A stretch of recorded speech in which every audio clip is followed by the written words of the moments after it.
Hey guys, thank you for joining me.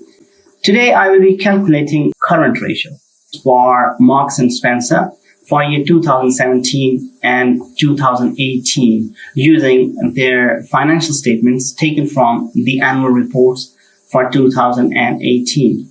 Liquidity ratios are an important tool to analyze the financial performance of a business in the area of liquidity. Liquidity means an organization's ability to pay off its obligations, debts, overdrafts, or suppliers' money when they fall due. So if they have to pay £50,000 in a month's time, do they have £50,000 to pay off or not? If they are unable to pay off their obligations, then they could be in trouble. Their lenders could go to the court to get them bankrupt, and then the business assets will be sold to pay off its liabilities. And it does happen quite often with the businesses who are not able to pay off their loans. Current ratio equals current assets divided by current liabilities. From the formula, it's very obvious what it does. It compares current assets, which can be converted into cash fairly quickly within 12 months, with its current liabilities, the liabilities which needs paying within next 12 months. So it tries to assess if we are able to sell off all of our current assets or convert all of our current assets into cash and then use that cash to pay off its liabilities. Ideally, the current assets of a business should be twice as much as their liabilities. And there are reasons which are more clear when we will discuss quick ratio. This means if your current liabilities are 100,000, then your current assets should be 200,000 pounds. So let's see what is the situation with Marks and Spencer. This ratio uses two figures, current assets and current liabilities, and both of these figures can be found in statement of financial position or balance sheet.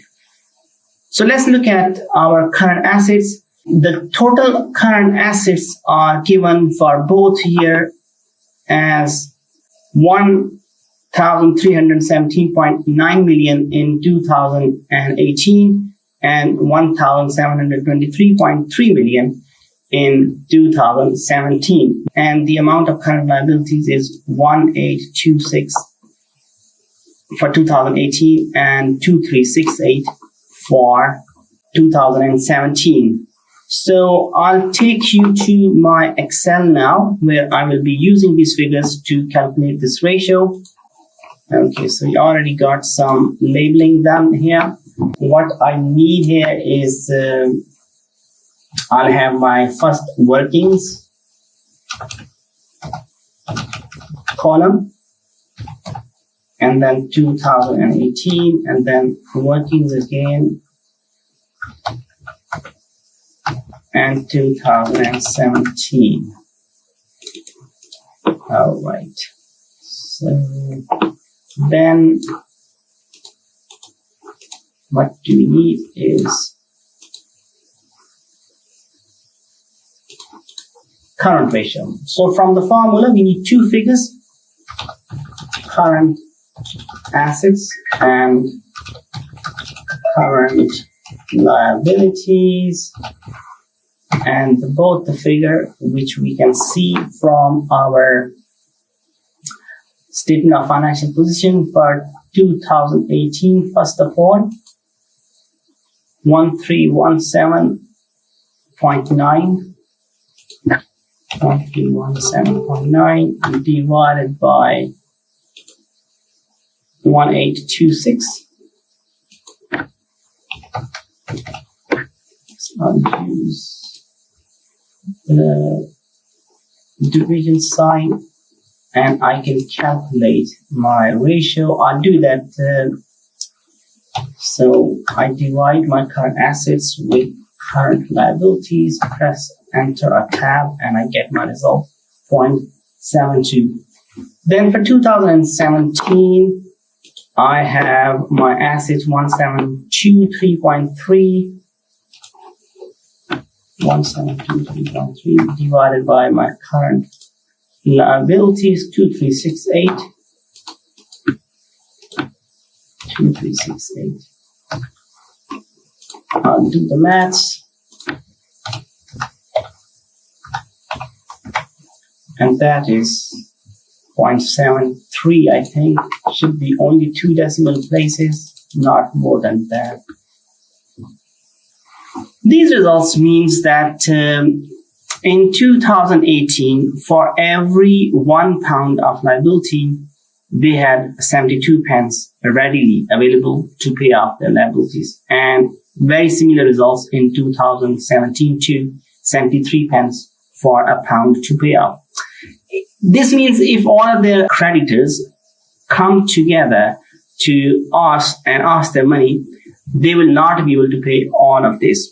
However, this is an extreme situation, and generally it does not happen. It does happen when a business is in trouble, when everybody knows that business is struggling and it may shut off anytime. In that case, it can happen. But for a running business, it does not happen that often.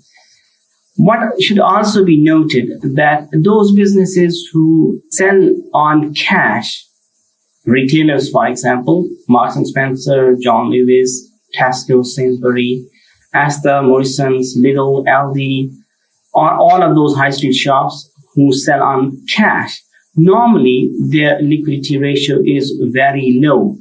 And the reason for that is that they can generate cash fairly quickly, and that would mean they can pay off their liabilities if they fall due.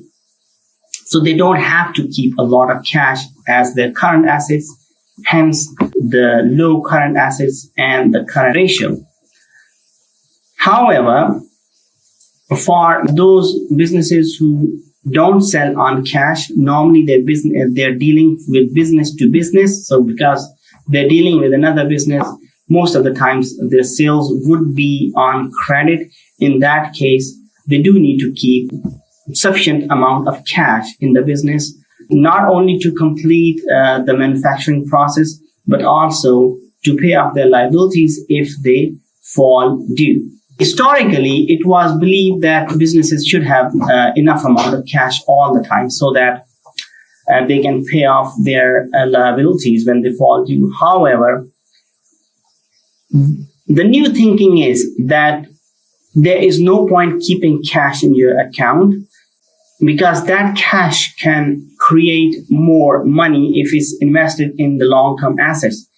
Otherwise, most of the time, businesses have to keep cash with them by borrowing. So there's no point borrowing money just to keep the cash in the bank account.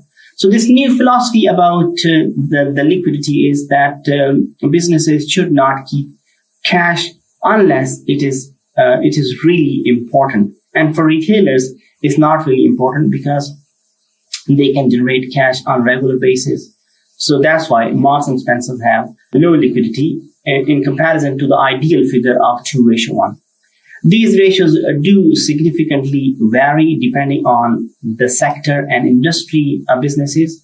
So as I said before, manufacturer would normally have a lot more than 2, whereas retailers would have less. So the overall finding of this ratio is that Marks and Spencer liquidity ratio seems less. However, if we keep in mind the sector they're working in, it is sufficient. I hope you liked the video. Thank you very much for watching this, and I'll see you in another video soon.